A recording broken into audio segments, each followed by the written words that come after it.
Алдан. Кино – важнейшее из искусств, которое может помогать в патриотическом воспитании, рассказывая актуальные истории о подвигах современных героев. Вот, например, на полях Петербургского форума глава Якутии Айсен Николаев и глава ДНР Денис Пушилин говорят о создании нового совместного фильма о подвиге Андрея Григорьева «Туты». Наши кинематографисты начали, подходы у нас уже, в принципе, выработаны. Ну и очень надеемся, что при вашей организационной поддержке Денис Владимирович кино будет снято достойное, правильное кино. Эта картина вполне может стать частью нового проекта Центра военно-патриотической подготовки «Воин». Филиалы центра активно работают по всей стране, в том числе и в Якутии. Здесь решили знакомить подрастающее поколение с историей страны через показы художественных и документальных фильмов. И когда они смотрят фильмы, когда они смотрят тот подвиг советского солдата, труженика тыла, когда смотрят на своих сверстников, это совсем по-другому воспринимается подрастающим поколением. Потому что раньше почему-то на это никто не обращал внимания, в том числе и в наших общеобразовательных школах.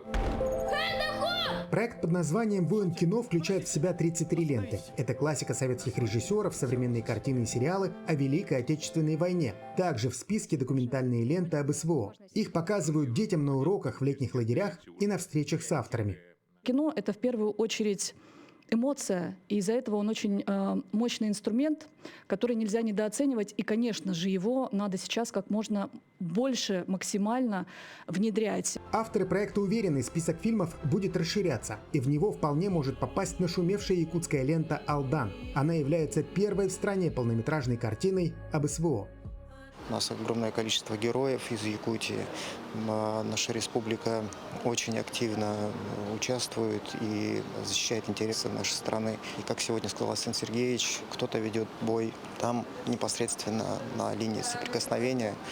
Но та битва, которую ведут работники медиа, культуры, она тоже не менее важна.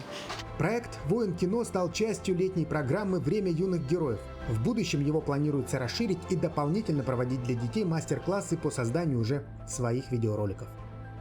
Максим Кардоза, Айсена Бурнашова, Виктор Олесов, Москва, Санкт-Петербург.